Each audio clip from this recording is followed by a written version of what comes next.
Oi? Calma, daqui a pouquinho que eu vou esperar. A Tânia. Oi, tudo bem? Sou Maria Lúcia Cacciola. Vou dar esse mini curso para vocês. E daqui a pouquinho nós vamos começar.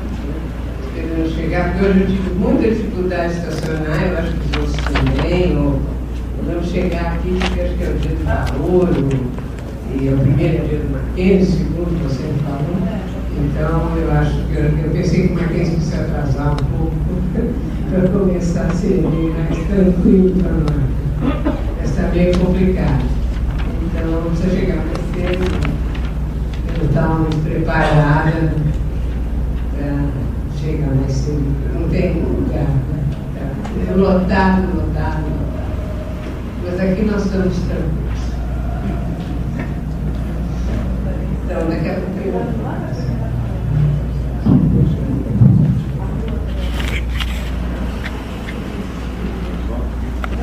Esperando mais um pouquinho, 5 minutos, né? Esse pessoal está chegando. Mas eu apresentei aqui, tem uma bibliografia, e a gente já podia começar a olhar um pouco esse caso. Já são 8, né? Eu queria começar antes para os demais. Sem relógio. Acho que já são, né? Você tem mais? Seis.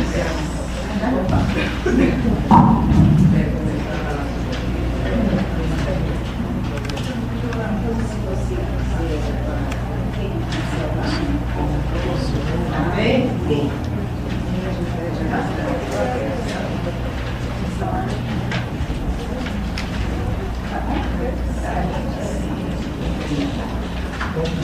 Obrigada.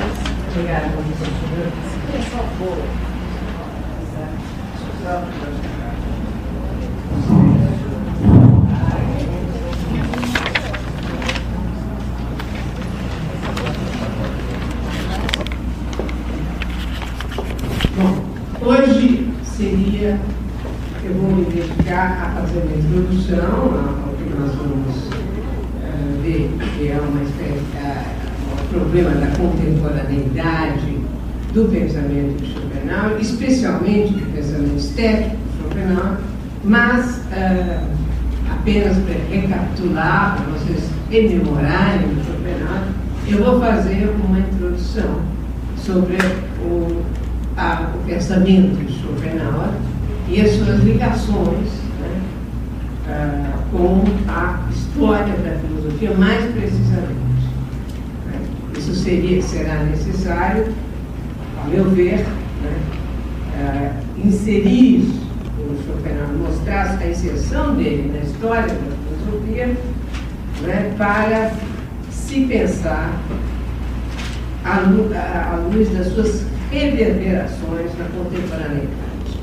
Ou seja, como ele foi tomado, tanto ou lido, né, na literatura, né? Eu vou pegar especificamente o Machado e o Borges. É claro que eu não vou poder esmiuçar essas relações, porque não vai haver tempo para isso, mas nós vamos fazer uma escolha. Eu fiz uma escolha de textos, né? Você já deve ter visto aqui no programa, quando a Machado de Assis, o Brás Cubas, e uma crônica que se chama O Autor de Si Mesmo. Isso deve ser, acho que no último dia nós vamos tratar disso, no último. Sim, não sei ainda bem como é que vai dar para fazer, no tempo que dispomos, né? E o Glocógeno vai ser um ensaio, um melhor encontro, sob forma de ensaio, né? Porque ele sempre tem uma mistura de gêneros literários, né? O Tron Unkbar Orbis Tertius, né? Que está em Dicciones, né? E vamos ver alguma coisa eu pus alguma bibliografia sobre essas relações, né? E isso depois de falarmos sobre a própria filosofia da arte no Schopenhauer. Né? E depois eu vou mostrar, enfim, a classificação das artes. Né? Schopenhauer, como todos os idealistas alemães, ele classificava as artes, né? Fazia uma classificação, começando por arquitetura e terminando na música, que para ele era a primeira das artes. Né? Então, nós vamos ver essa classificação, o que significa a ideia, a ideia no sentido da ideia estética, e a questão do gênio, enfim, e os traços, não só da filosofia clássica, grega, Platão, né? Ele mesmo disse que essa noção de ideia vem de Platão, né? E a questão do gênio também é algo que já está no Kant, né? E também no romantismo.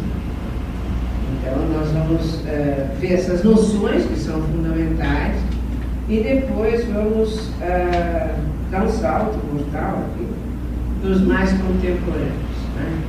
Ou seja, eu cito aqui especificamente, também tive que fazer uma escolha, enfim, não é tão arbitrária, mas eu acho que é mais representativa em relação ao Schopenhauer, é a possibilidade de fazer uma relação do pensamento estético do Schopenhauer com Piet Mondrian e com Malevich, Casimir Malevich, né? O suprematismo e o neoclassicismo. Então, seria também, por fim, ou talvez ligado a tudo isso, que é importante para ter essa noção da ligação dele com os artistas plásticos contemporâneos, no caso, a escolha foi referida a esses dois, Malevich e Mondrian, passar pela relação da música, né? O que é a música para Schopenhauer e o que ele pretende, o que ele pretende ao dizer que a música é a arte mais importante de todas. Isso também está absolutamente ligado a essa leitura que eu faço, por exemplo, da relação dele com o Mondrian, ou seja, a ausência total de referente, de algo, a busca do mínimo possível de referente sensível para esses artistas. Né? Então, também no caso, de alguma forma, outros problemas vão aparecer na ligação do Schopenhauer com a literatura, mas serão mais ou menos recorrentes. Né? Nós vamos ver como é que vários problemas estão sempre aparecendo, né? Ou seja, buscar a verdadeira essência das coisas através da arte, ou mostrar que o mundo é aparência e buscar através da aparência a essência das coisas que não são exatamente os fenômenos com que nos deparamos, né? Mas sim algo que se apresenta de modo universal, né? E nesse sentido também nós vamos ver a ligação das artes com a filosofia. O que se pode pensar dessa ligação?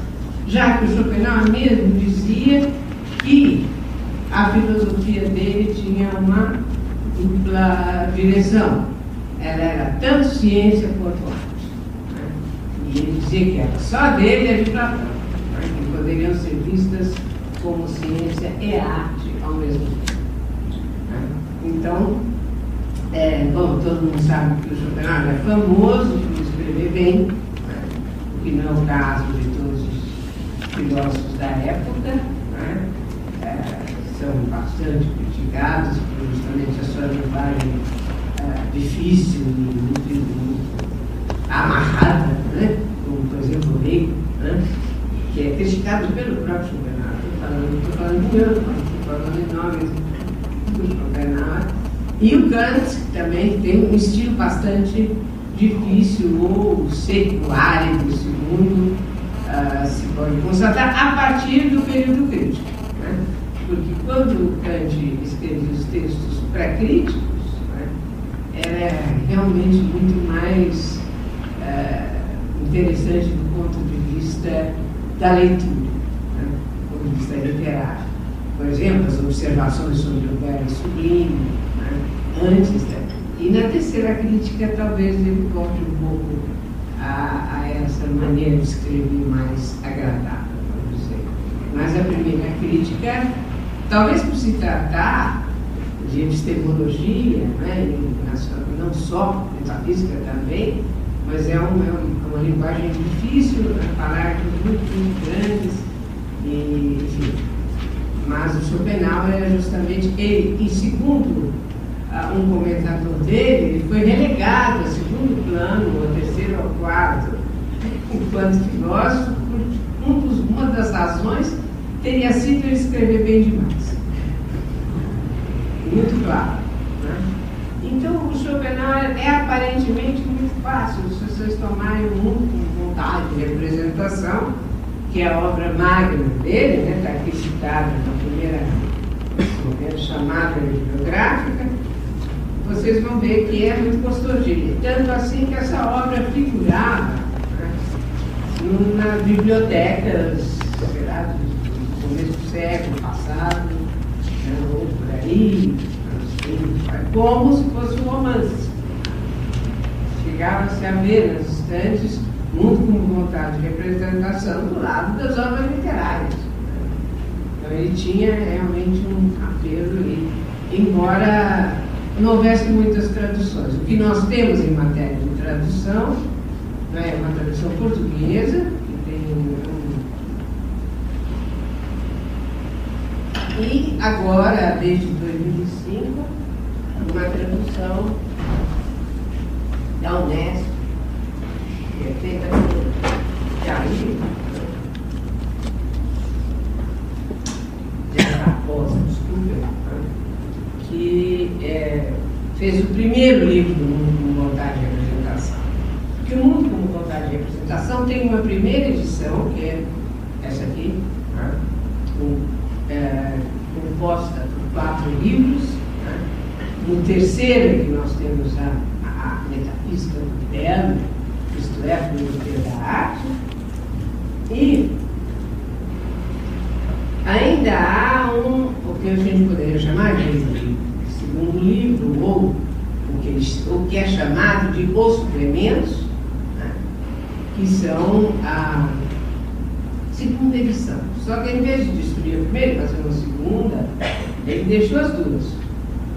Os suplementos ficaram na segunda edição, paralela à primeira ou complementar, já que ele se dizia, não é, um troço de um pensamento único. E também uma visão comum sobre o Schopenhauer é que as obras do Schopenhauer, além do mundo, foram sempre uma espécie de desdobramento ou alargamento dessa visão, desse pensamento fundamental do mundo como vontade de representação.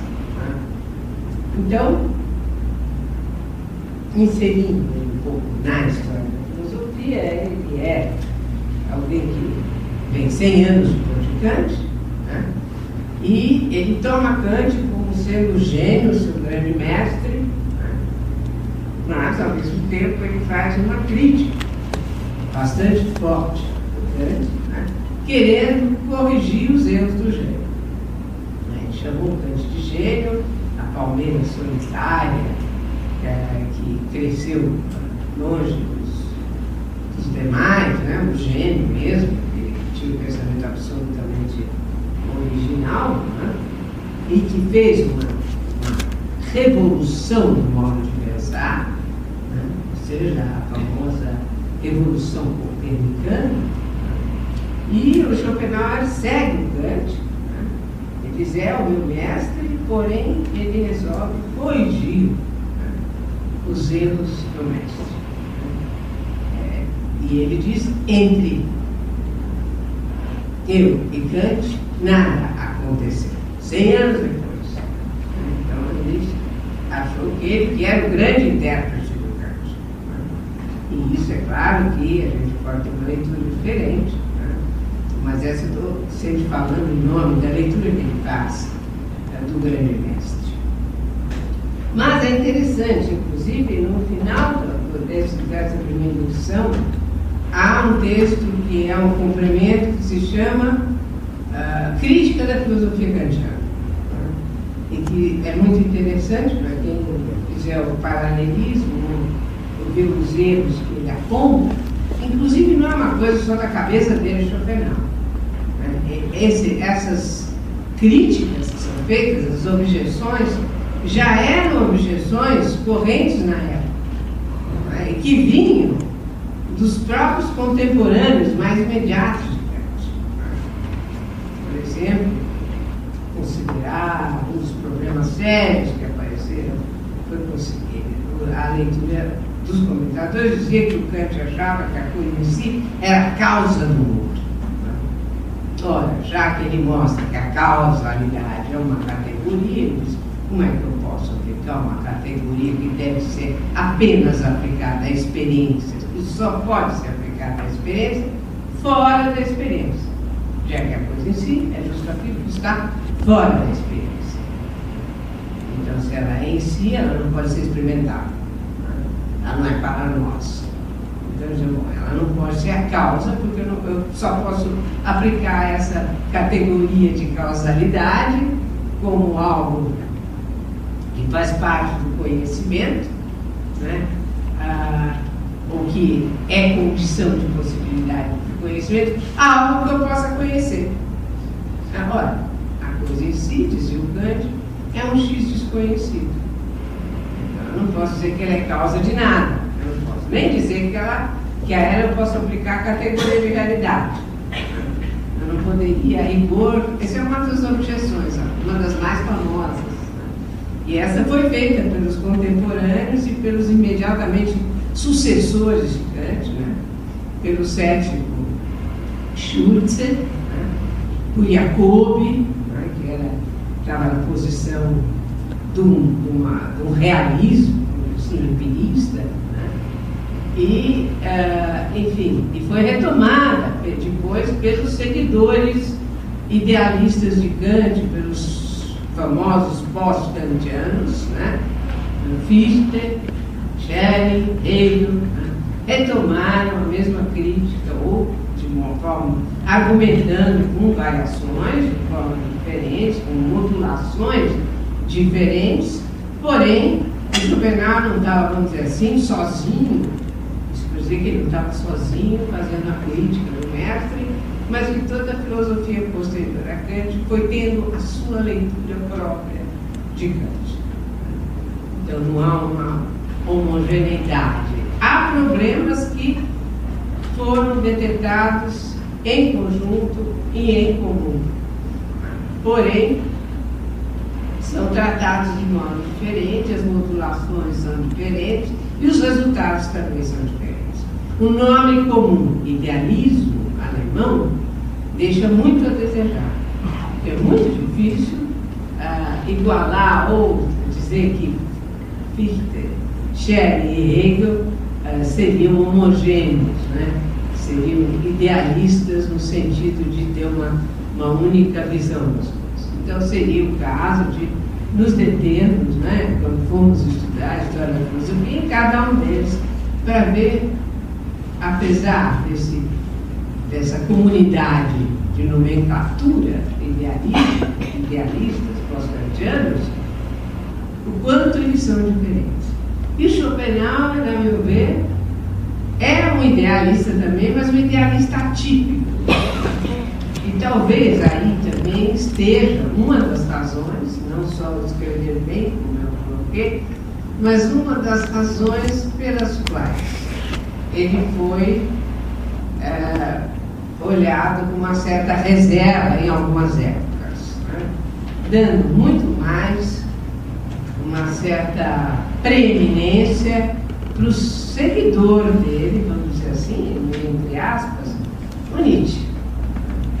Então, o Nietzsche teve muito mais sucesso, ele foi retomado muito mais vezes e de formas as mais diversas, né, desde as grandes críticas que foram feitas ao Nietzsche a partir de uma pseudo-ligação com o nacionalsocialismo, né, e que teve bons defensores, né, já uma das defesas bem interessantes é do João Bataille, né, vocês conhecem, que é um texto mesmo do Bataille, que está nas obras completas.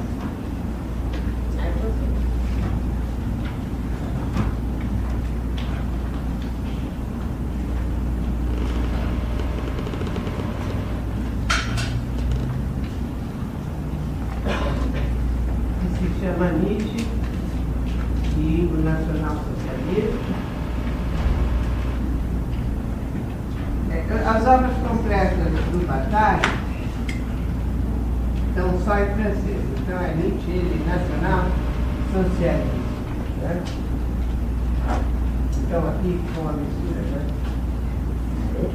Em francês, não tem tradução em português, quase certeza que não. Salvo se alguém me desmente, né? E esse Nietzsche nacionalsocialismo é uma defesa bastante interessante que o Bataille faz das possíveis implicações do Nietzsche com o nazismo. Ele faz o texto dele também, ele faz em vários momentos uma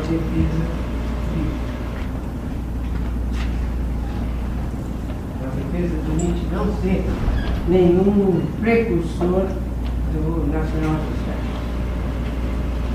E então, nessa medida, o Nietzsche tanto foi, de alguma maneira, criticado pelos que consideravam próximo do nacionalsocialismo, como ele foi realmente aproximado, por exemplo, por Roosevelt, da ideologia nacionalsocialista, e como ele foi defendido. Então, o movimento em torno das ideias políticas do Nietzsche foi muito forte. E sem contar que também ele foi bandeira da ultra-esquerda na Alemanha e na Itália nos anos 1968. Nos anos 70. E aí ele estava do outro lado da moeda. Então, realmente, as ideias dele foram bastante utilizadas politicamente, né? Sem querer dizer que nenhuma dessas posições lhe cabia perfeitamente. Então, a gente pode pensar que o Schopenhauer não teve tanto sucesso, embora ele tivesse também sido, numa certa época, visto com maus olhos por causa da sua própria política. A política schopenhaueriana, ou tem anedotas sobre o reacionarismo, o conservadorismo de Schopenhauer, que são famosas, né? Ou seja, ele ser uma pessoa autoritária ou ser monarquista, né? E algo que ele teve explicar nos livros dele, mas que, evidentemente, não fica muito fácil de chamá-lo de alguém progressista ou democrata do ponto de vista político. Embora, também para o Nietzsche condenava a democracia, isso ele põe claramente nos seus textos. E diz as razões políticas. Então, seria questão de remexer nesse espírito todo, mas nós vamos ficar com o lado mais tranquilo, né, que é justamente o livro terceiro, que é sobre a metafísica do tempo. Enfim, eu acho que já vai nos dar bastante trabalho, porque são ideias que realmente ficaram, elas tiveram realmente uma reverberação na contemporaneidade e foram, por exemplo, sem falar das artes, na questão do Freud. O Freud cita muitas vezes o Schopenhauer na obra dele, quer nas obras mais cosmopolitas, né, no sentido de falarem da sociedade, né, quer nas obras em que ele trata de uma psicologia individual. Né, no Mal-Estar da Civilização, ele cita Schopenhauer, vários deles, né? Cita também outros textos, como os 3 ensaios sobre sexualidade, enfim, vários momentos, mas também não é o que nós vamos tratar aqui, então deixando de lado, mas essa visão do inconsciente, né? E da importância do inconsciente, que já estava no Schopenhauer, ou do não consciente, ele nunca falou no inconsciente no sentido do inconsciente freudiano. Unbewusst. Das Unbewusst. Ele falava no sentido daquilo que não é consciente, ou seja, de uma ampla região que não chega à consciência, inclusive se querer viver como tal, que não chegava todo ele à consciência, a toda uma esfera, né, da consciência, há uma esfera da consciência que é bem menor do que esse querer viver, ou essa energia, essa vontade, essa pila schopenhaueriana. Isso ele reconhece, né?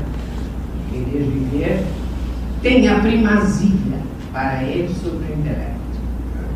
Isso é um dos pontos fundamentais. E isso é que vai talvez fazer com que ele deixe seus traços na arte, tanto na literatura, nas artes plásticas, etc. Eu acho que vai ser importante, e a maneira mesma dele pensar a própria metafísica como algo que compreende um âmbito inconsciente. Ou seja, a razão não é tudo, né? A razão não dá conta de tudo. Isso é uma virada também que é preciso considerar. E nesse ponto ele estaria em choque com Kant. A razão kantiana, vocês sabem o quanto poder ela tem, né? E ela se pretende poderosa e apta a dar conta da maior parte dos problemas que se apresentam, de quase todos os problemas. Ora, Schopenhauer vai dizer que o inconsciente, ou essa vontade inconsciente, esse trigo, esse impulso, né, vai ser mais forte que a própria racionalidade, ao menos em certos setores. Nós vamos ver que também ele não é outra coisa que vamos tentar ver, tentar mostrar ou tentar argumentar a favor, é contra o irracionalismo schopenhaueriano, que é uma coisa muito marcada pelo Lukács, por exemplo, na sua segunda fase, né, no livro A Destruição da Razão, por exemplo, né? Então, eu acho que vale a pena pensar um pouco sobre isso, né? Que papel tem a razão. Em Kant também, a razão ela não pode tudo, porque ela tem limites. Ela mesma vai julgar os seus próprios limites. Ela vai ser a crítica de si mesma. E Schopenhauer, ela mesma já não teria o poder de ser a crítica de si mesma. Embora a filosofia, enquanto discurso, seja para Schopenhauer um discurso racional. Não é possível filosofar sem ser através do discurso racional. E aí já há uma possibilidade de pensar que é impossível pensar, né? Ou fazer filosofia, ou fazer qualquer coisa sem, pelo menos para o homem, sem a racionalidade.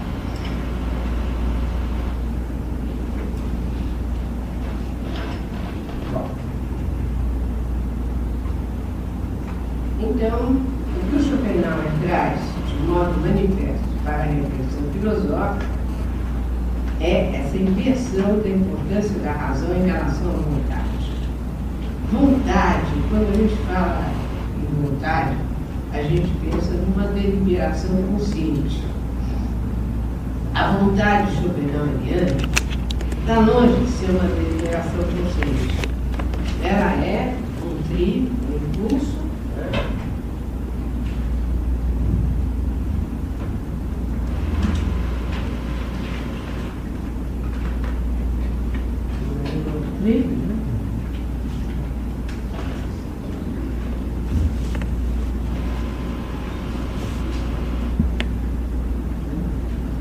E não há uma finalidade nela mesma. A única finalidade da vontade é ela própria, é o querer viver. Ela não tem um objetivo fora dela. Ela deve dar conta dos seus próprios objetivos, que nada mais são do que o querer viver. Então, esse tríplice éticos,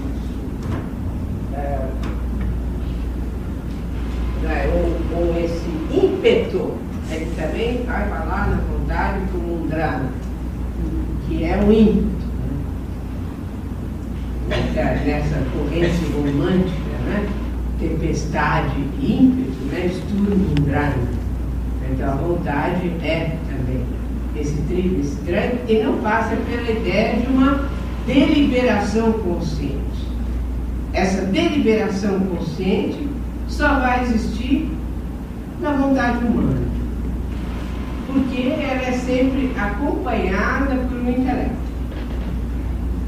A vontade do homem é dotada de um intelecto, de um entendimento e de uma razão, e aí trata-se de explicar o comportamento humano, a atividade humana como sendo uma atividade dotada de vontade, né, desse impulso, e um intelecto que o dirige. Através do quê? De motivos. Motivos esses que são motivos intelectuais. Enfim, que são representações. E aí vocês estão vendo a fonte já, está tudo no nome do livro, né? Mas ainda não fomos além do título. O mundo como vontade e como representação. E esse como, né, mostraria o mundo visto sob dois aspectos diferentes para muitos comentadores. A maioria não diria, mas, enfim, eu me afirmo com esses comentadores que veem esses dois aspectos do mundo, o mundo como vontade, como representação. O mundo é vontade e representação e nada mais do que isso. Ou seja, Schopenhauer diria: a minha metafísica é uma metafísica imanente. Ela trata do mundo e não trata da transcendência. As perguntas transcendentes não cabem para Schopenhauer. Ou seja, por que a vontade, de onde vem a vontade, por que ela se revela no mundo e não fica nela mesmo para sempre, por que ela sai de si mesma para se mostrar no mundo ou para se representar, né? Por que ela... Isso para ele seriam perguntas transcendentes que ninguém poderia responder. Só se pode, a filosofia só pode, numa linha, se vocês quiserem, mais ou menos kantiana ainda. A filosofia só pode dar conta do imanente. Ela não pode falar de coisas transcendentes. E até ele vai mais longe do que Kant no seu ateísmo. A Nietzsche vai dizer que o Schopenhauer é um ateu decidido. Ele usa o seu ateísmo no sentido forte da palavra.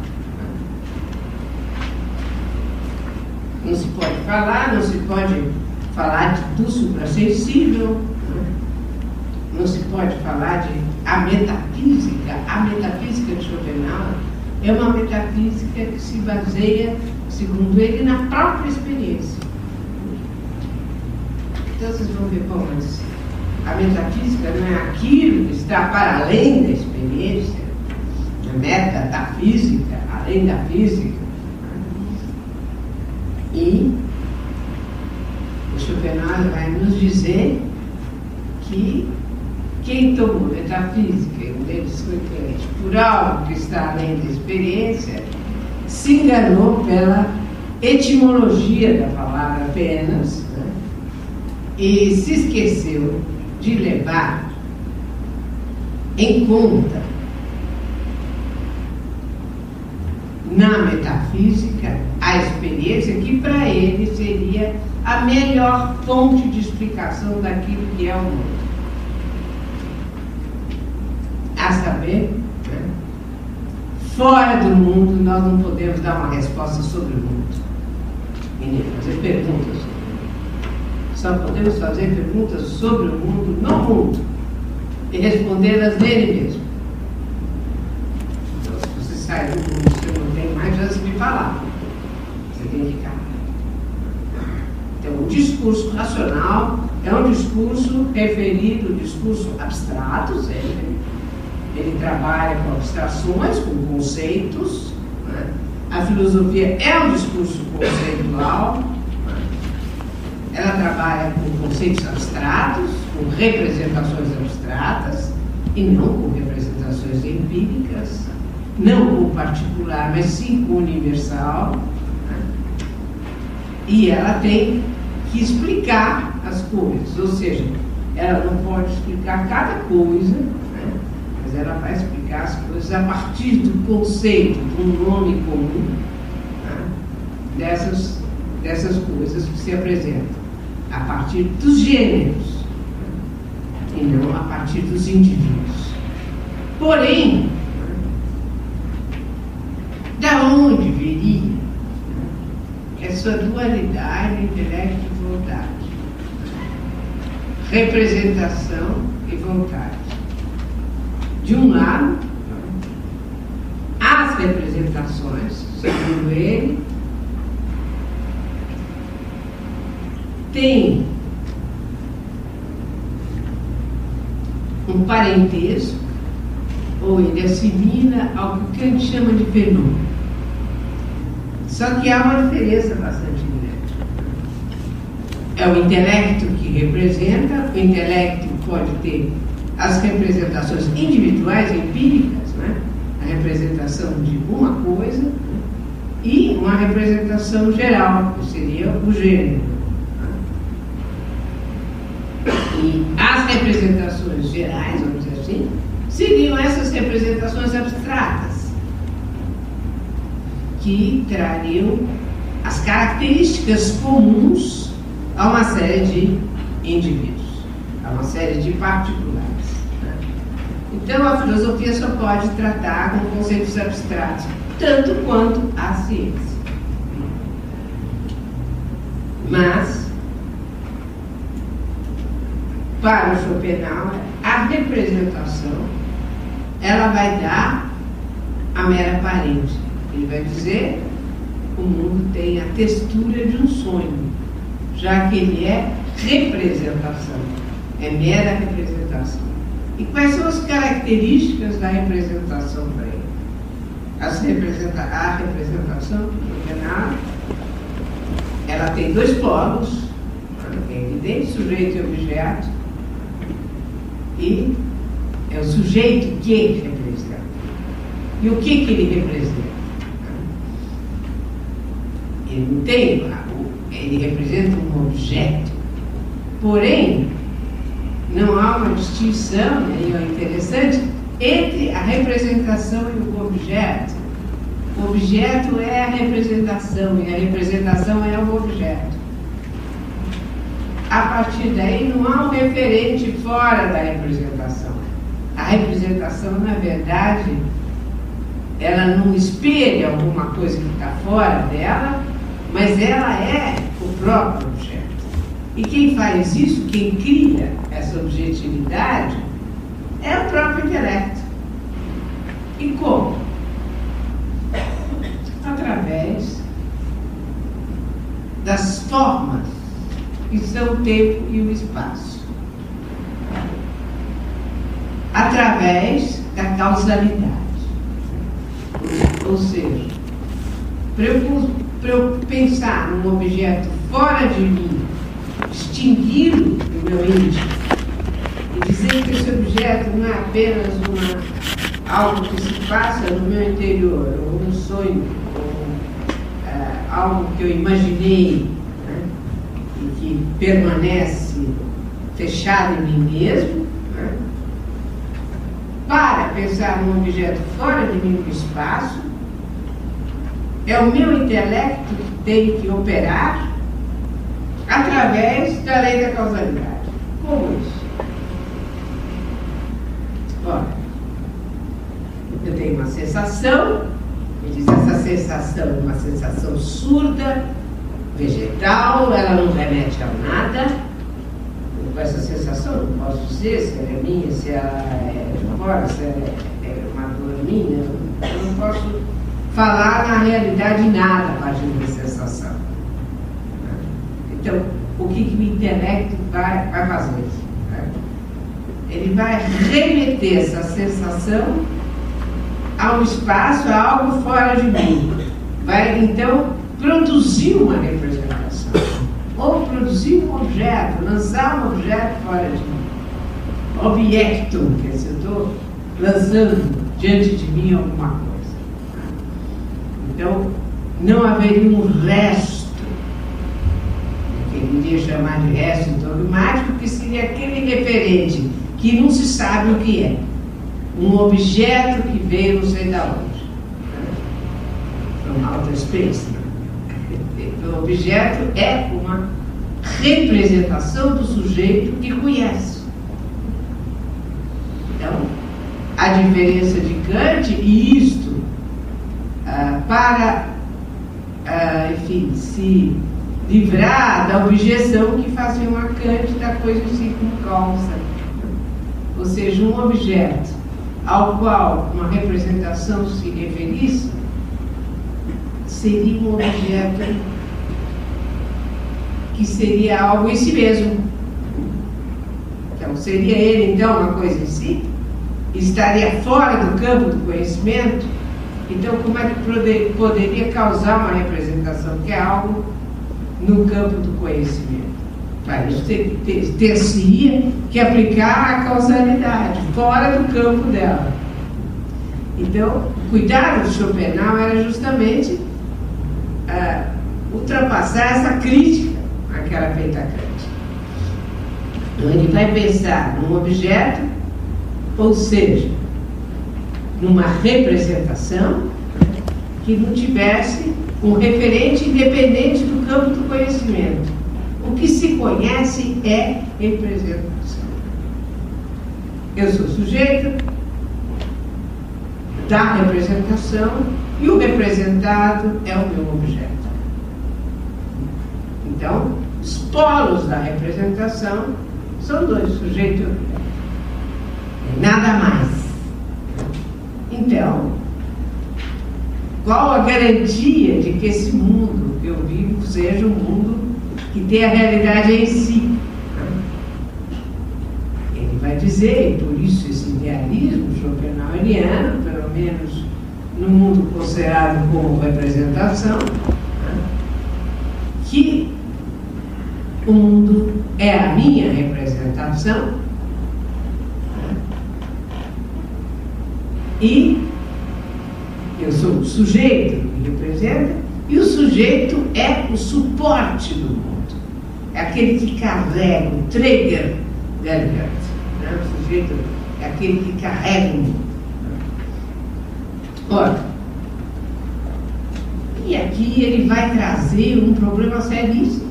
Bom, mas esse mundo, essa concepção de mundo, ela traz uma espécie de horror, né?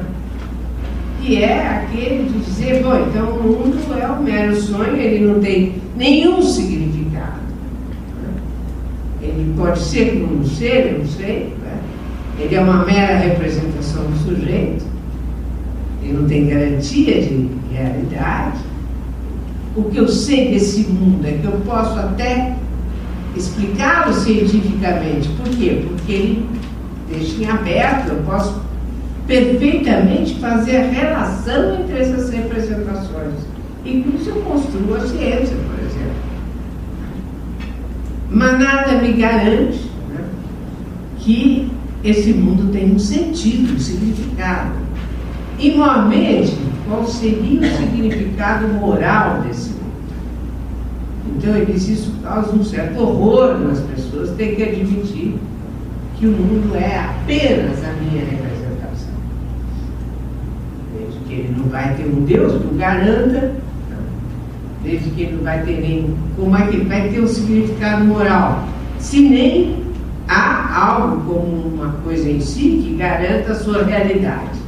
Há um fenômeno. Mas fenômeno esse, que é a diferença de Kant, ele confessa ser a mera aparência. É uma aparência.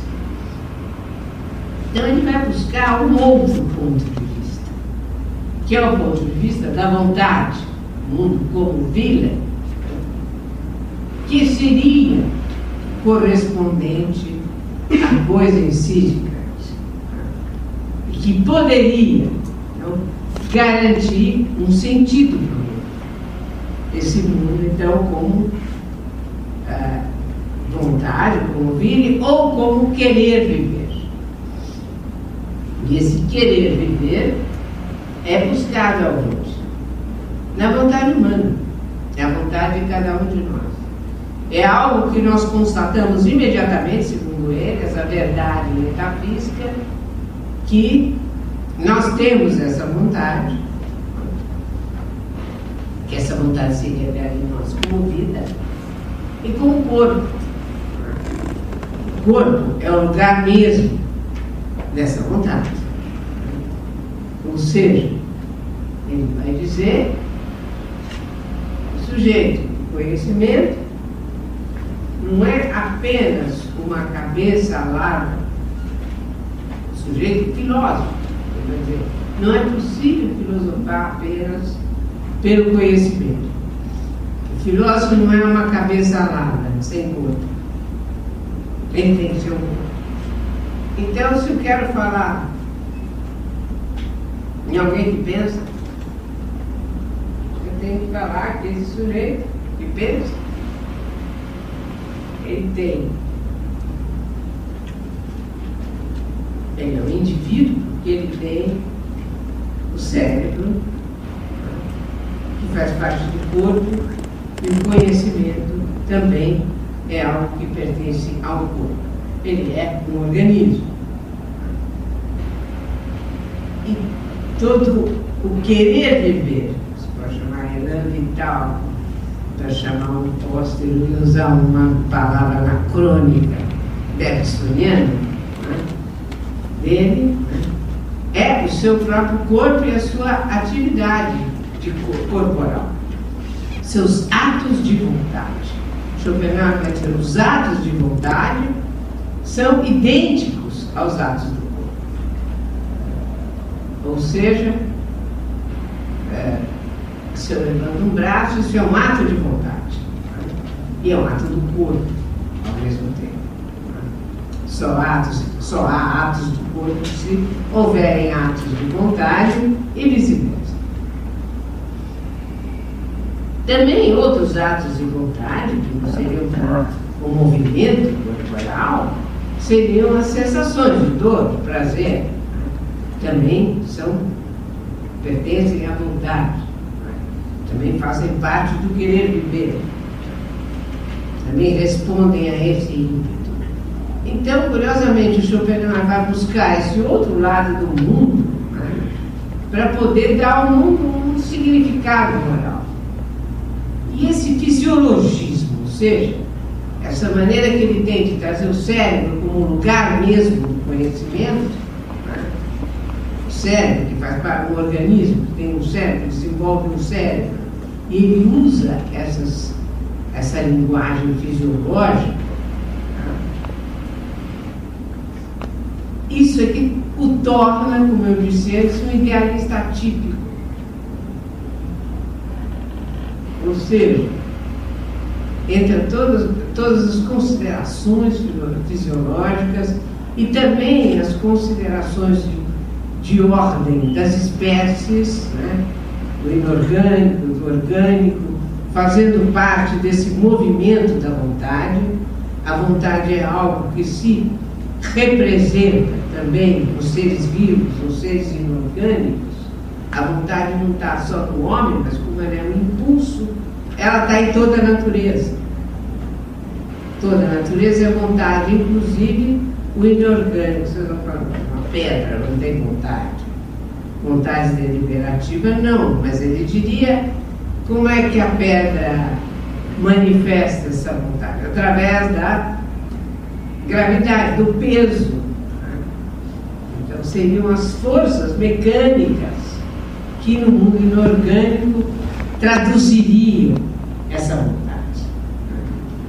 Então haveria uma essência, uma espécie de uma vontade que estaria no todo.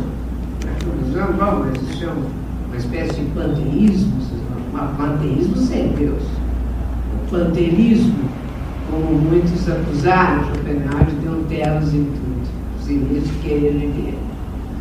Embora esse querer viver, para ele, seja sem fundamento, não há nenhuma razão para querer viver se manifestar. Ou seja, pelo menos a filosofia não pode dar nenhuma razão, porque seria apelar para a transcendência. E a filosofia não cabe, a filosofia não é religião, apesar de todo mundo saber como Schopenhauer é visto, né, próximo às filosofias orientais, por exemplo. Como ele traz mesmo os conceitos, a nomenclatura, né, dos orientais para dentro da filosofia dele, né, de forma analógica, para explicar certas coisas. Ele fala em nirvana, ele fala de uma seta, budismo, etc. Porém, né, a gente tem que ver bem o que é a religião. Ele vai dizer, a religião ela tem um sentido, sim. Ela é a metafísica alegórica. Ela é uma alegoria. E ela pode até querer dizer a mesma coisa que nós estamos querendo dizer aqui no nosso discurso racional, mas de forma alegórica. É a metafísica do povo, dizer, né, de quem não tem um alcance do conhecimento filosófico. É uma coisa bem do 19, está dizendo. Então, de alguma maneira, essa visão da religião para ele, a religião é realmente a mais próxima, alegoricamente, do que ele diz, é a religião oriental. Embora a gente possa ver na moral schopenhaueriana, né, o que ele vai desenvolver como a sua moral, a moral da compaixão, traços profundos do cristianismo. Mas o que ele rejeita no cristianismo? O Deus criador, né? A ideia mesmo de criação. Ele vai dizer que o budismo não tem um Deus que cria, não há criação. Isso é um conceito ocidental e é um conceito cristão.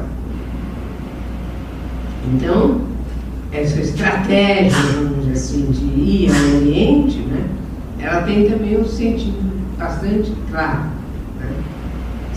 E não só isso, ele também acho que na época dele se começou, antes até, né, se começou a estudar as filosofias do pensamento oriental, né, e ele também foi partícipe desses conhecimentos, ele foi um amigo, e depois foi amigo do Nietzsche, o Deussen, que era um orientalista, e trouxe muitas informações.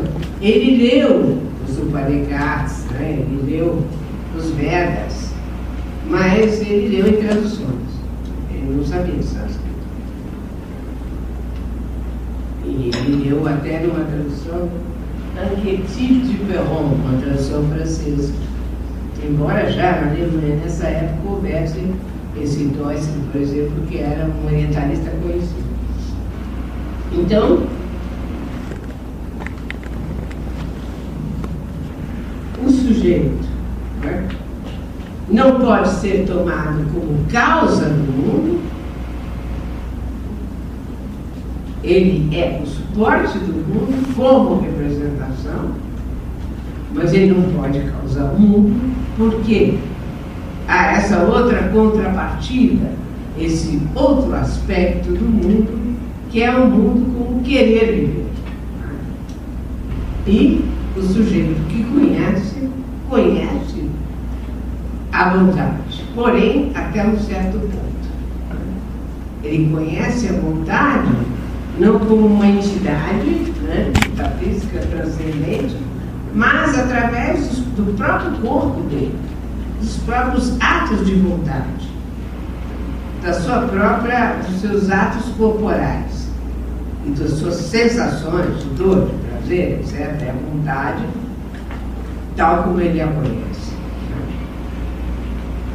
Se o intelecto, se o foco do intelecto está no cérebro, né, o foco, né, está só no cérebro, o intelecto se espraia por todas as ramificações nervosas, etc., por todo o sistema nervoso periférico também, né, os movimentos são dirigidos pelo próprio conhecimento, e o foco do querer viver, né, pensando-se na própria propagação da espécie,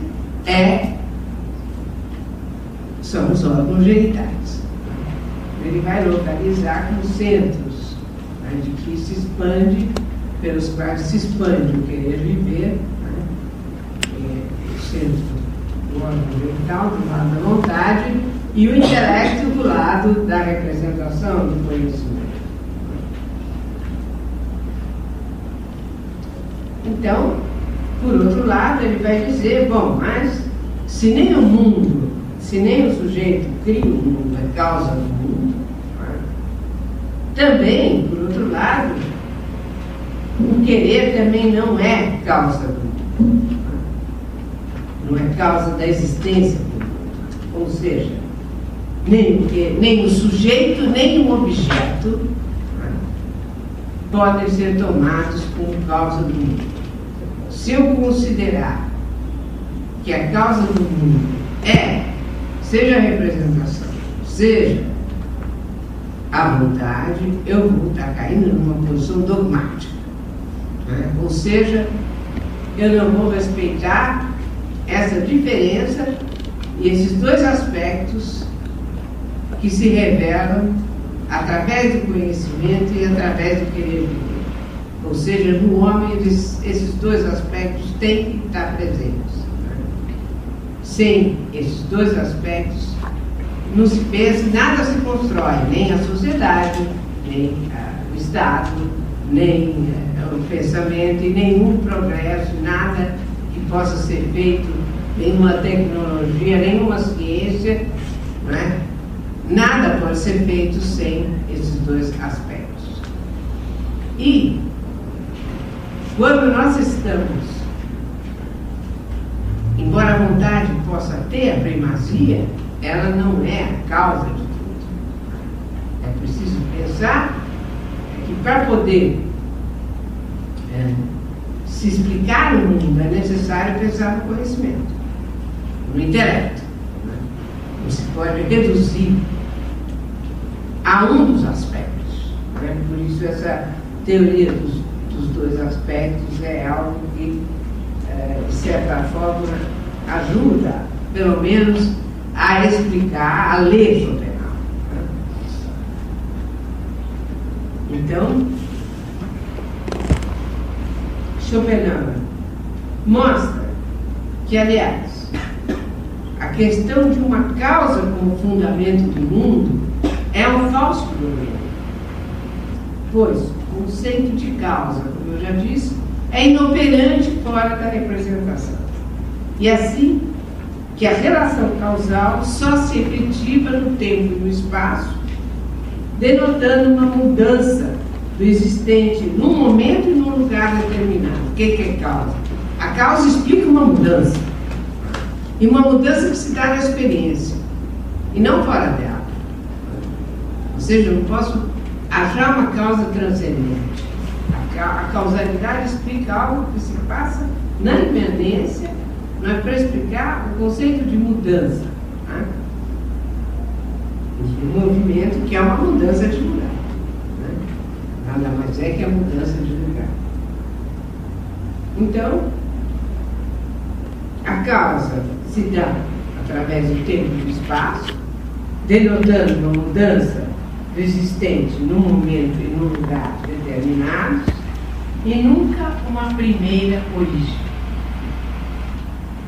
Então, é um falso problema e se buscar fundamento do mundo. Porque o fundamento do mundo não pode estar nele mesmo. Olha, se a filosofia só pode se remeter ao próprio mundo, como é que a filosofia vai poder falar no fundamento do mundo que está falando? E a efetividade da experiência é que torna possível o conhecimento dela. E esse conhecimento da experiência é não só o conhecimento do senso comum, mas a base para as ciências particulares. Ele vai dizer, mas esse saber que se prende apenas ao entendimento é um saber fugaz. Para tornar-se apreensível ou para se marcar, ele precisa do quê? Precisa da razão, precisa do conceito abstrato, da palavra. A palavra é que vai fixar o conhecimento do particular. A palavra refere-se ao gênero. Por exemplo, quando eu falo um homem, né, este homem, eu estou me referindo ao gênero homem. Então eu não posso fazer ciência, eu não posso nem ao menos ter uma linguagem se eu não tiver nomes gerais. Então são as representações abstratas que fixam as representações intuitivas, as representações particulares. Olha, então aqui nós temos já duas espécies de representação, né? A representação intuitiva, a representação empírica e a representação abstrata. E vai dizer, o que distingue o homem do animal não é o entendimento. O animal poderia ter representações empíricas também. É um ser que tem vontade, tem que representar coisas, senão ele não vive. Ele deve saber onde está o alimento, o que é alimento e o que não é alimento para ele. Por exemplo. Isso seria já uma representação. Ora, mas o que distingue o homem do animal é justamente a representação abstrata e não a empírica. É a linguagem.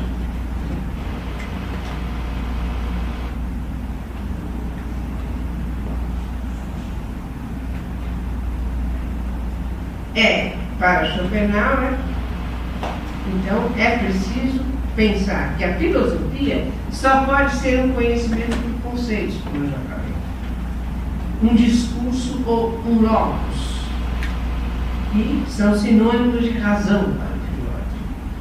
E o filósofo só pode ser aquele que pensa racionalmente e se expressa da mesma maneira. Então ele não pode se expressar alegoricamente.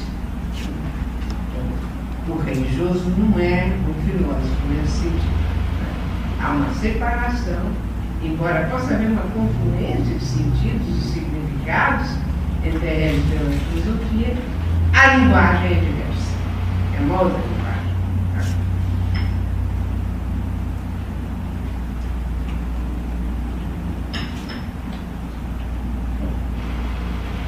Então, se ele, por outro lado, a vontade, né, é aquilo que ele toma de empréstimo ao mundo fenomênico, que como é que ele nomear esse impulso, esse tríplice, esse querer viver, se o nome tem que ser dado, só o fenômeno pode ser nomeado.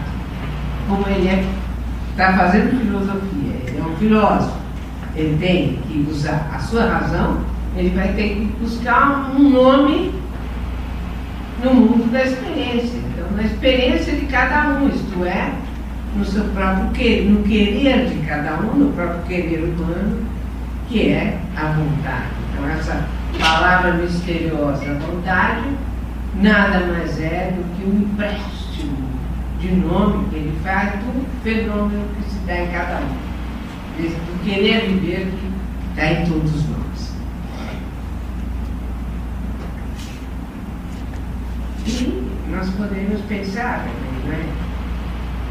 Esse conceito de vontade, como essência, não poderia também remeter a uma vontade divina, se revelasse no mundo? Eis aí a diferença que deve marcar a vontade schopenhaueriana como coisa em si da vontade divina. A vontade de Schopenhauer não tem nenhum alvo, ela simplesmente quer. E ela não é uma vontade que planeja o mundo de fora, é uma vontade que dá no próprio mundo, que existe tanto quanto ela é o mundo. Bom, o saber da filosofia não tem qualquer credencial sobre algo que não seja o mundo.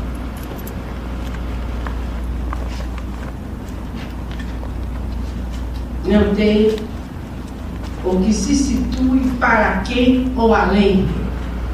Então a filosofia não poderia simplesmente pensar ou falar numa vontade.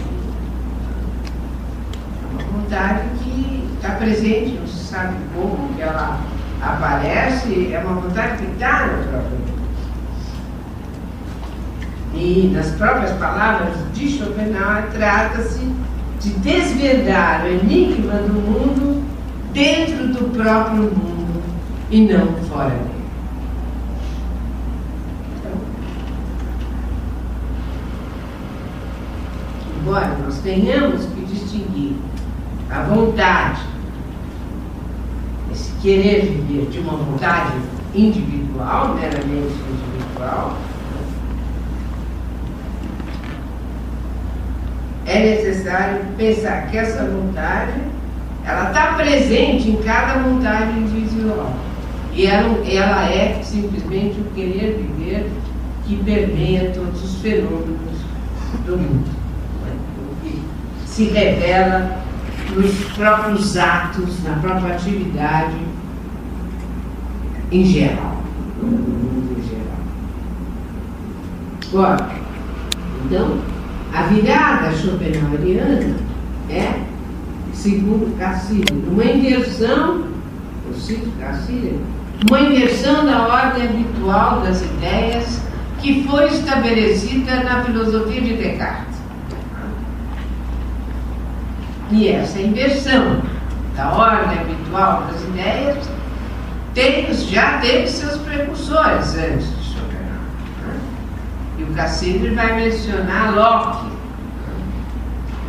e Leibniz, onde é uma noção que adquire uma importância muito grande para explicar os movimentos do querer, que é a noção de inquietude, anisnas, no Ruhr e em Leibniz, e que vai atingir o seu cume em Schopenhauer, que faz da vontade o lugar da própria decifração do enigma do mundo. É o lugar da metafísica. Se decifra a vontade via experiência interna e experiência externa, ou seja, ele diz, no ponto certo de entrecruzamento dessas duas experiências, a saber, no corpo humano, no corpo de cada um. É onde se entrecruzam a experiência interna e a experiência externa. E, ao postular como essencial o querer viver, a racionalidade vai perder o poder absoluto sobre si mesmo e sobre o mundo, deixando entrever algo outro que se lhe contrapõe. E o eu quero vai tomar lugar do eu penso em Descartes. Eu sou porque eu quero e não eu sou porque eu penso. abrindo espaço, então, para a admissão de um impensado, como diz o próprio Foucault. Ficou falando de Schopenhauer e Freud fala no impensável, no inconsciente. Então, se a vontade é não consciente, ela pode, mesmo assim, até certo ponto, ser conhecida. E como que ela pode ser conhecida? Não integralmente, mas ela é conhecida enquanto ato de vontade. E esses atos se dão no tempo. Ele diz que o tempo é o último véu que nos esconde a coisa, a vontade tal como ela seria nela mesma. É o que ele chama de véu de margem.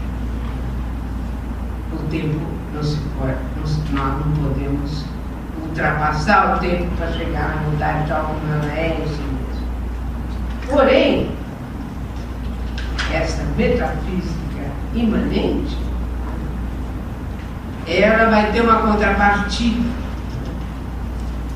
numa outra região do saber, que é justamente a metafísica do véu,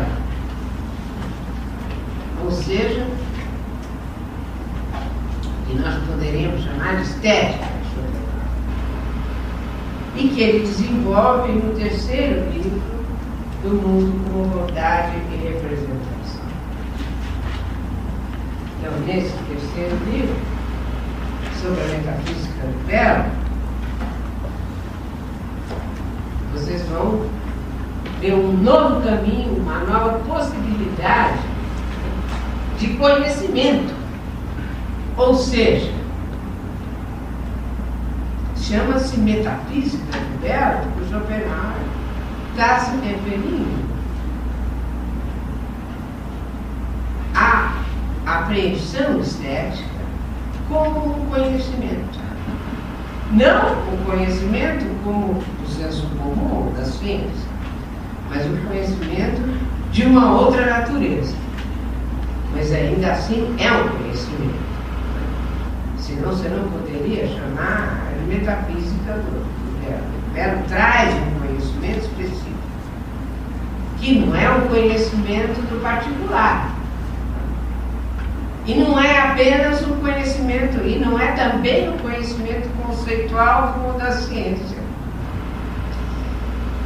Vai haver uma especificidade nesse conhecimento que é trazido pela experiência estética. Ora,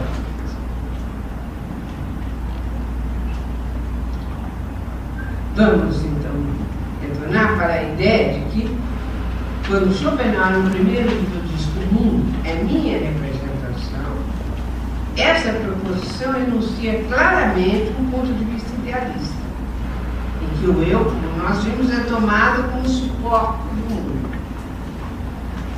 Esse ponto de vista é o ponto de vista da representação, elaborado em clara correspondência com o ponto de vista do fenômeno. As representações empíricas, como nós vimos, são aí regidas por uma lei causal, considerada como uma das modalidades do princípio de razão, que ele vai desenvolver numa dissertação a 4 para a raiz do princípio de razão suficiente, né? 4 modalidades do princípio de razão. Né?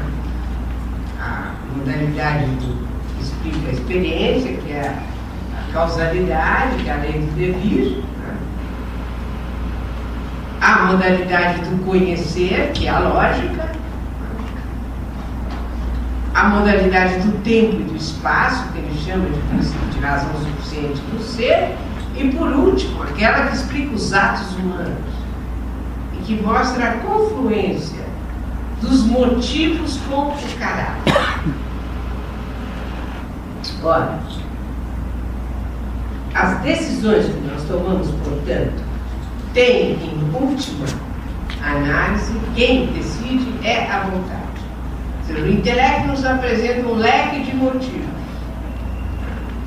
Porém, é a nossa vontade, que ele chama também de nosso caráter, que vai escolher entre os motivos. É uma escolha. E essa escolha, mesmo sem ser explícita, ela está sob o comando da vontade.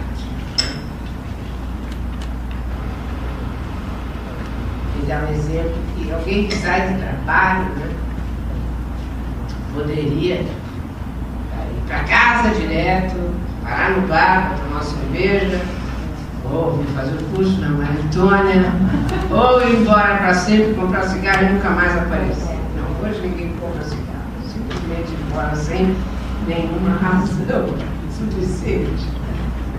Então, se poderia haver várias alternativas. Ele diz, bom, isso seria uma decisão para alguém tomar um pouco difícil. O sujeito vai decidir de acordo com o seu caráter. Ou seja, não é a sua as representações intelectuais teriam uma espécie de mesmo valor. Você poderia pensar no livre-arbítrio. Mas aí é a vontade que vai dar a última palavra. Né?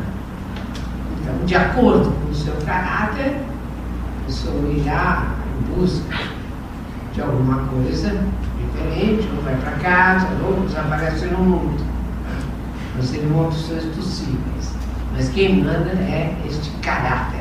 Caráter nesse sentido, de como essa vontade se manifesta em cada um. Então, esse seria um princípio de razão, uma das formas desse princípio de razão. E aí estaria também presente o princípio de razão do conhecer, que eu já falei a vocês, e que estaria sendo regido pela lógica. Seria chamado de princípio de razão do conhecer, porque regeria as representações abstratas, não os atos humanos, nem as representações empíricas, mas as representações abstratas.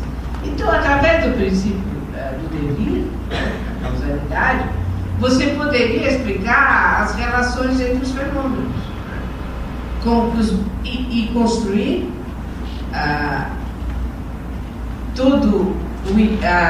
a experiência possível, né, no dizer kantiano, usando a terminologia kantiana, para explicar como é, não que os fenômenos são neles mesmos, mas como que eles se relacionam.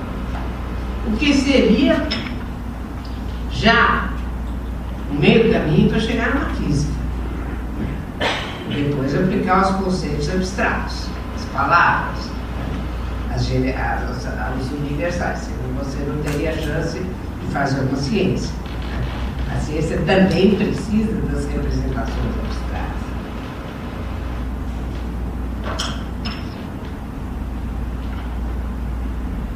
Então, nós já vimos, né, que essas duas, o princípio de razão, né, é necessário tanto para o conhecimento da ciência, como para o conhecimento empírico, ou para o conhecimento do senso comum, do dia a dia. Mas, de alguma maneira, nós vamos ter esse outro conhecimento, né, que é um terceiro tipo de conhecimento, nem o abstrato, nem o empírico ou o intuitivo. É intuitivo também, mas de uma outra maneira, né, que nós poderíamos dizer que fica entre um conhecimento físico e metafísico, no sentido clássico da palavra metafísico, embora seja também metafísico, porque ele vai falar da realidade do mundo, que é real, porque este conhecimento, ele também é uma representação, não deixa de ser uma representação, mas é uma representação que não obedece ao princípio de razão. Não obedece à causalidade, não obedece à lógica, não obedece à lei da motivação e nem às relações espaço-temporais. E esse, para Schopenhauer, seria o conhecimento trazido pela arte ou pelo belo natural. Então, essa representação, então, seria uma representação específica ou não, que nada tem a ver com a ciência ou com a representação do senso comum.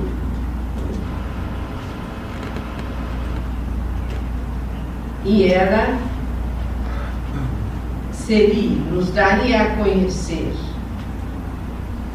algo que não é mais um conceito, que não pode se exprimir mais através de um conceito abstrato, de uma nomenclatura, de uma palavra, de uma mera fixidez conceitual, que é a ideia. Então, a ideia vai ser o ponto, o cerne mesmo desse conhecimento, ou da metafísica do verbo, desse conhecimento que ainda é uma representação, mas que da representação ainda guarda apenas a polaridade entre sujeito e objeto. Ou seja, ainda há sujeito e objeto na representação, porque a experiência estética ainda se remete a uma representação, pelo menos em todas as artes e no belo natural, exceto na música, onde não há mais representação. A música dispensa a representação. Ela não é mais uma arte representativa. A diferença no Schopenhauer da arquitetura, a diferença da arte dos jardins, a diferença da pintura, da poesia. A música não vai mais precisar da representação. Ela se basta, ela é, vamos dizer assim, ela traz a vontade, ela expressa diretamente a vontade. É como se a vontade, então, criasse um mundo que seria um mundo em que vivemos, né, das nossas ilusões, os mundos dos fantasmas em que nós vivemos, né, e um outro mundo que seria o mundo da música, né, não o mundo que nos pode chamar de música, mas que seria a música, né. A vontade se expressa diretamente na música do Schopenhauer. Mas nas outras artes, ela ainda precisa de uma mediação. E essa mediação é a ideia. E ele vai dizer a ideia no sentido platônico, né?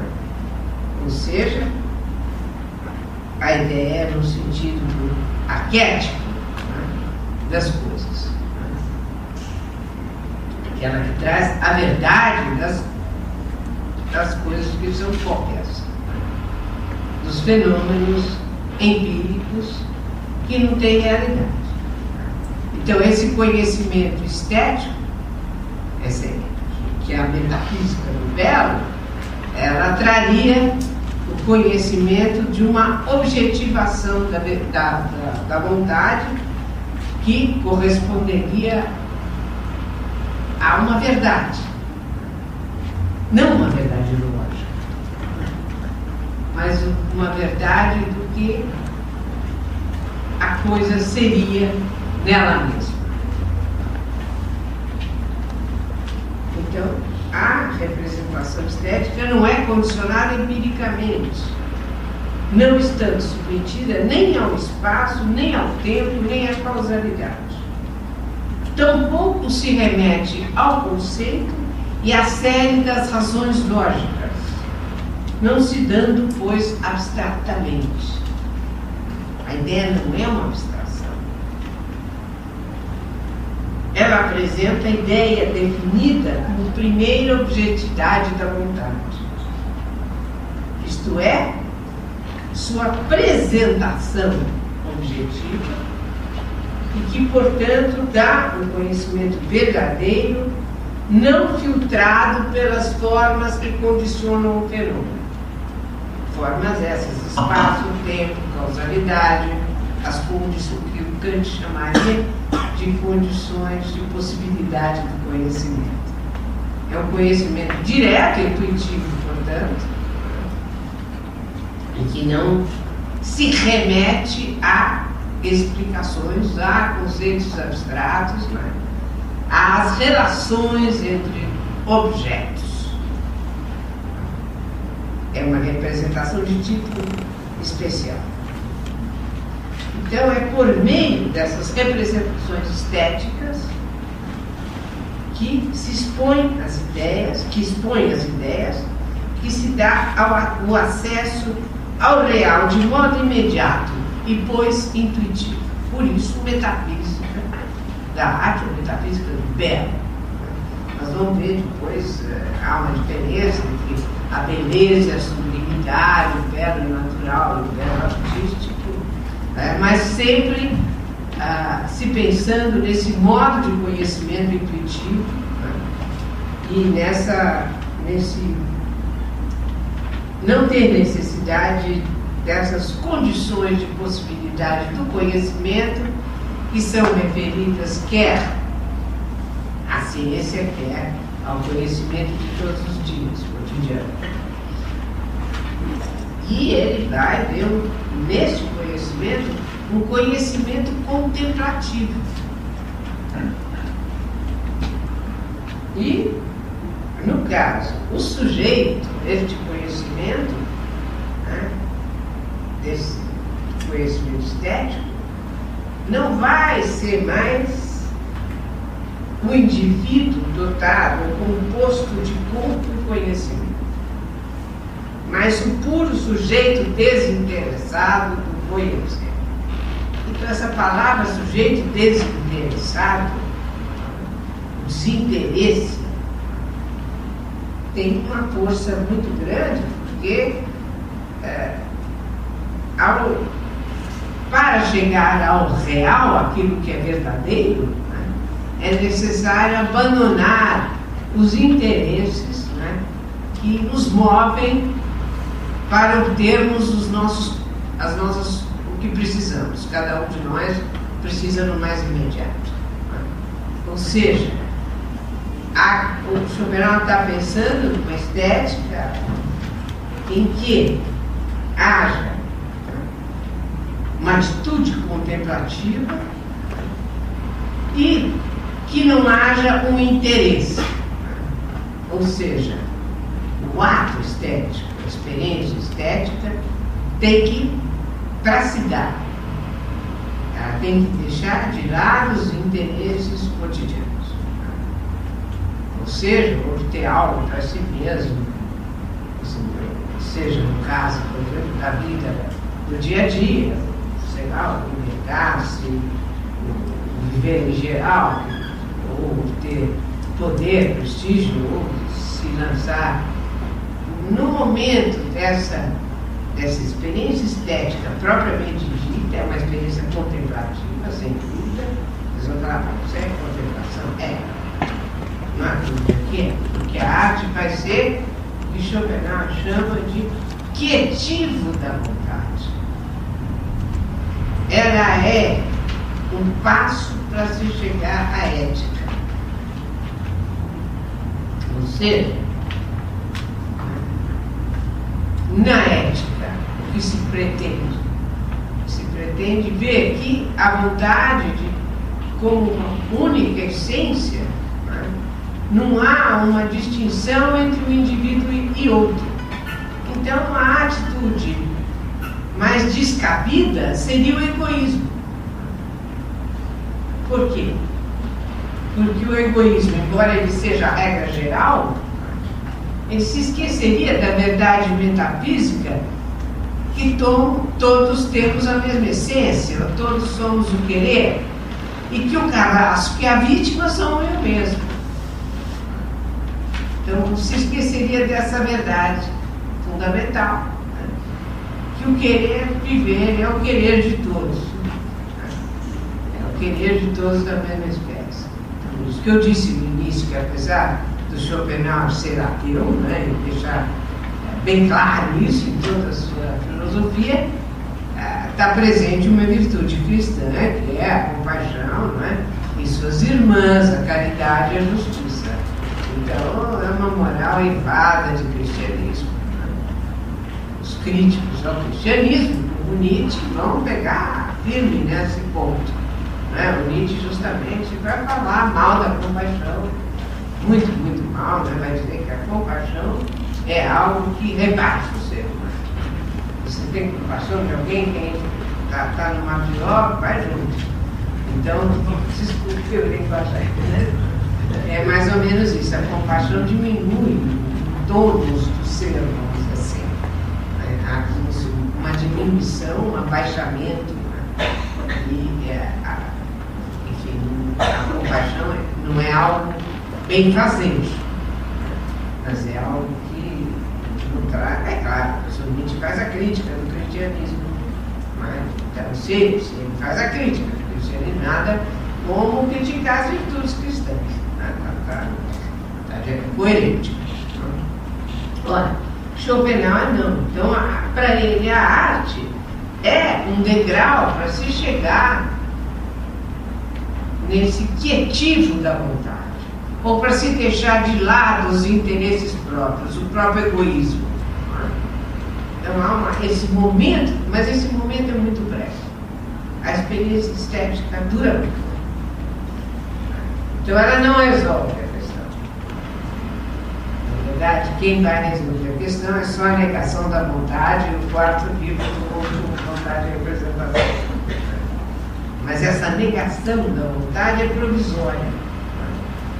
É uma negação, de alguma forma, do mundo. Mas é muito tênue e muito rápida. Ela só se dá no momento da contemplação da obra de arte, ou do belo natural, não podemos esquecer. Então, esse momento, ou do sublime.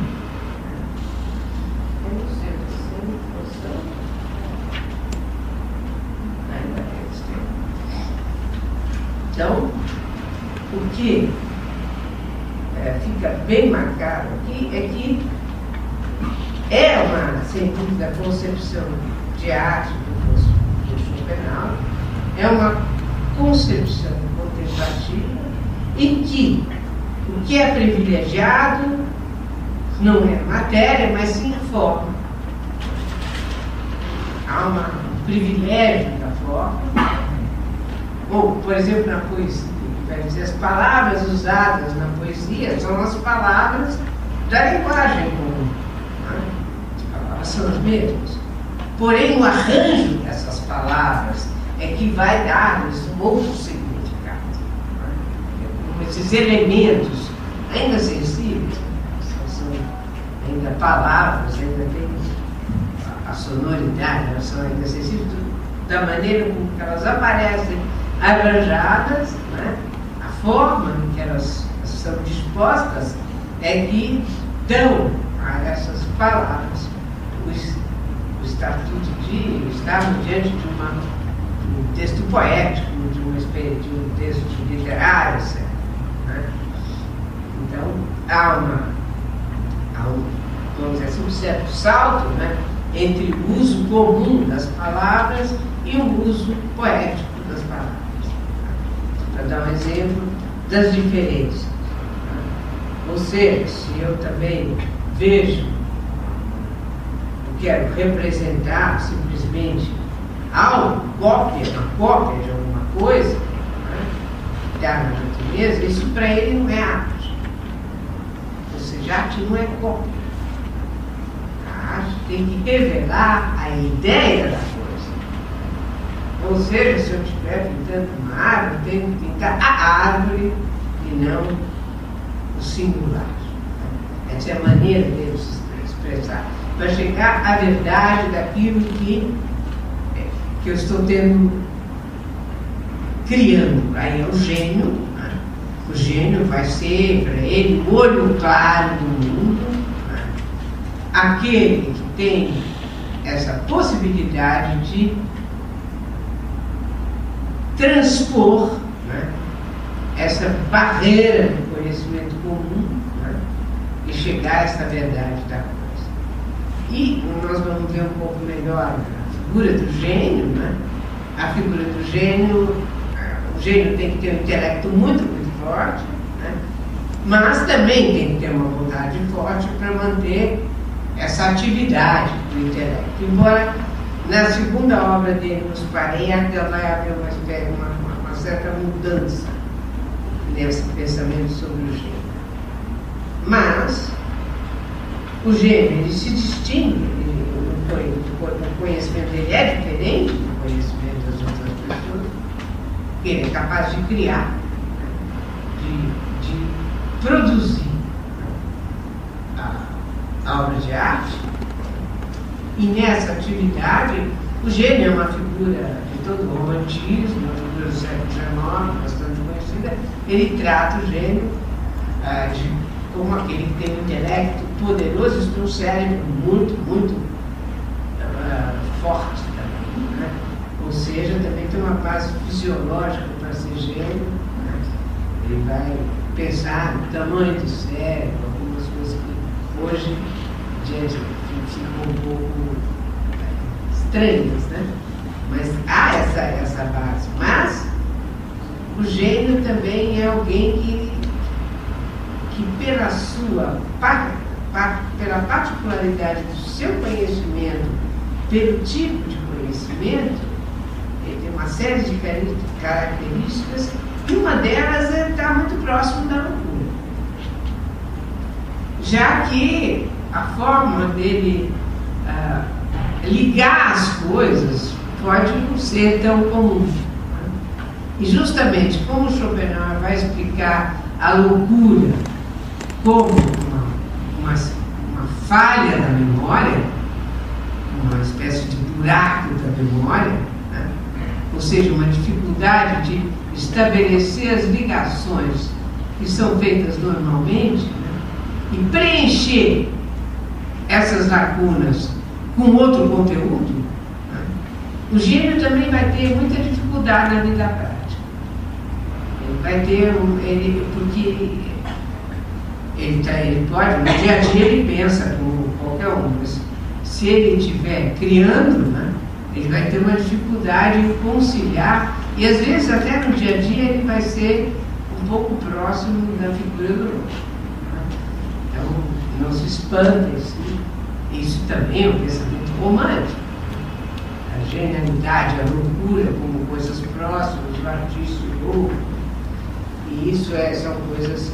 Mas o Schopenhauer dá uma explicação, é justamente a dificuldade de estabelecer as ligações do princípio de razão, que são regidas pelo princípio de razão suficiente, quer pela lógica, quer pela causalidade, entre os objetos, entre as coisas que se apresentam, entre as representações, que dá ao gênio essa dificuldade mesma de se virar no dia a dia.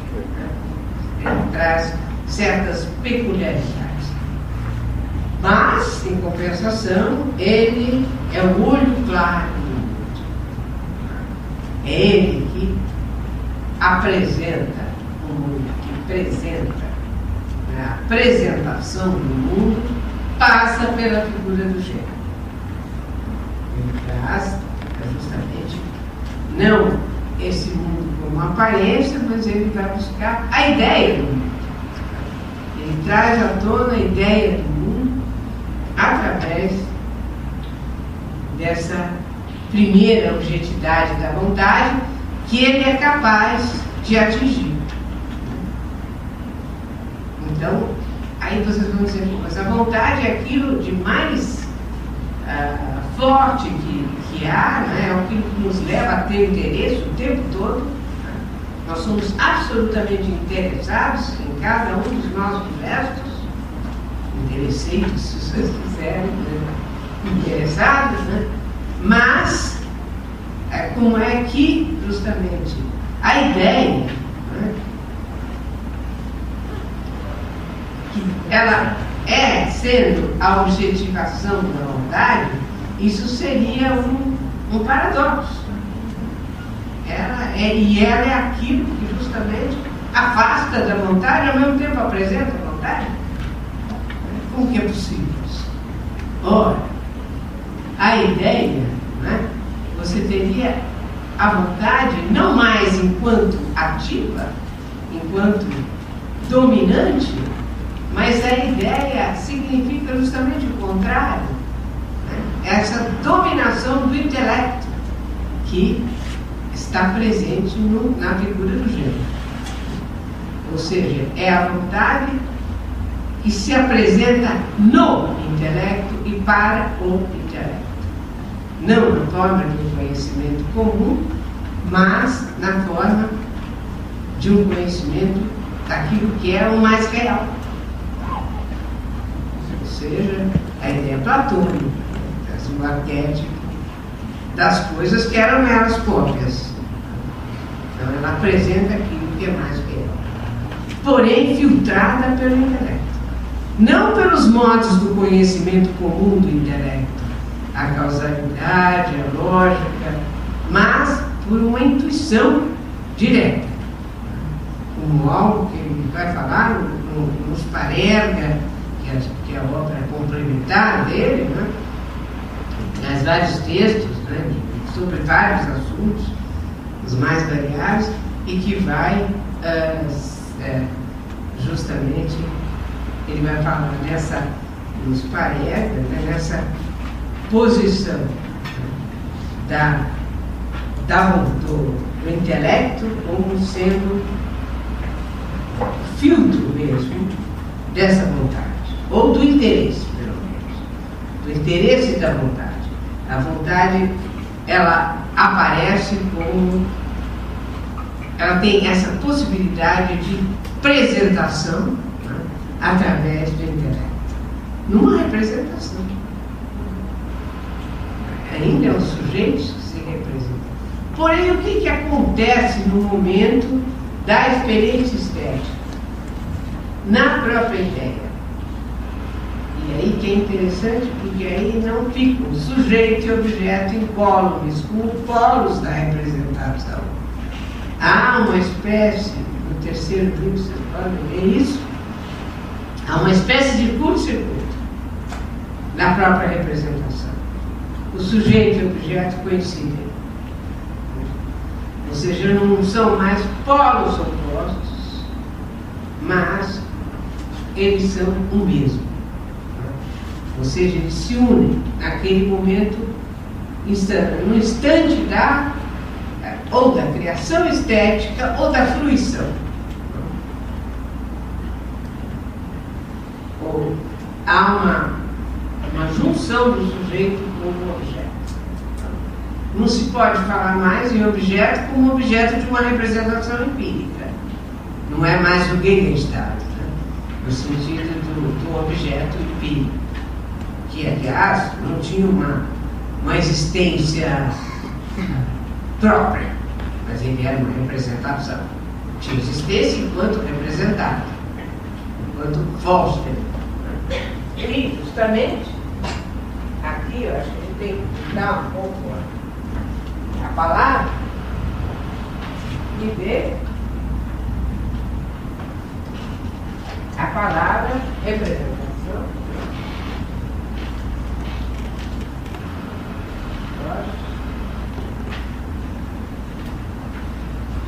Foster 1,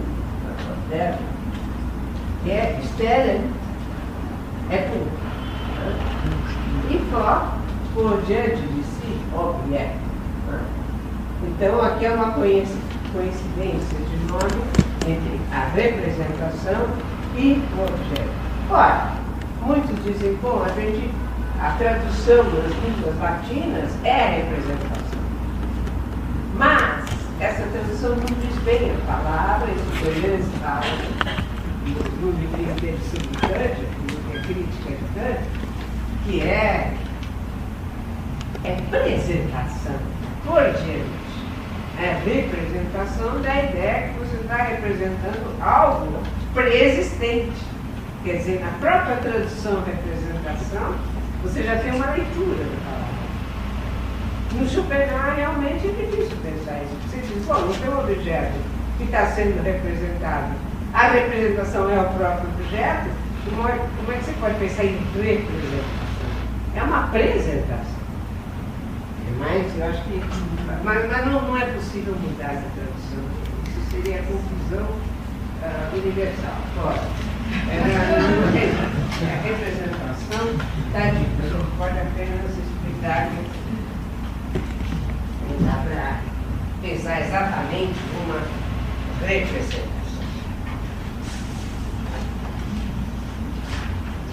Bom, nós já temos dedos. Bom, nós temos mais 10 minutos. Vocês querem perguntar e eu continuo a próxima vez? Com questões?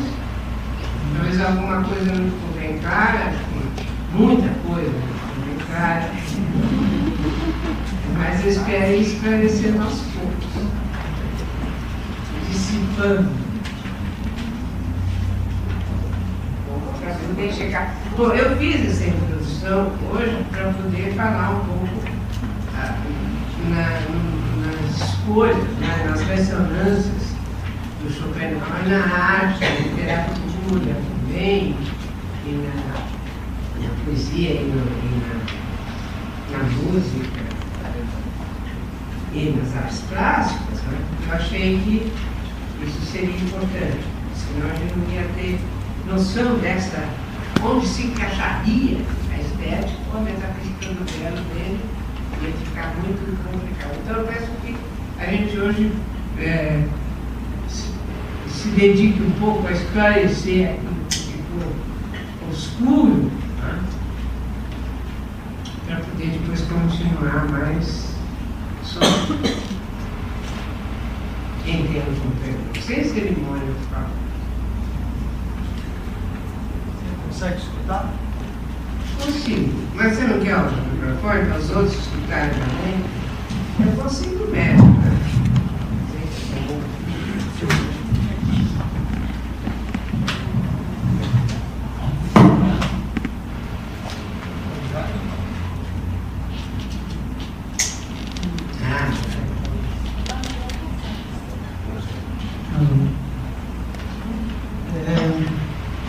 Bom, não sei se é impróprio comparação, mas você falando sobre o querer viver e a vontade do Schopenhauer, logo me remeteu à pulsão de vida em Freud, e logo então surgiu a questão de onde fica então a pulsão de morte do Schopenhauer, onde fica então a doença, qual é o lugar do corpo, né? Que ele associa a querer viver com o corpo, mas quando o corpo não quer viver.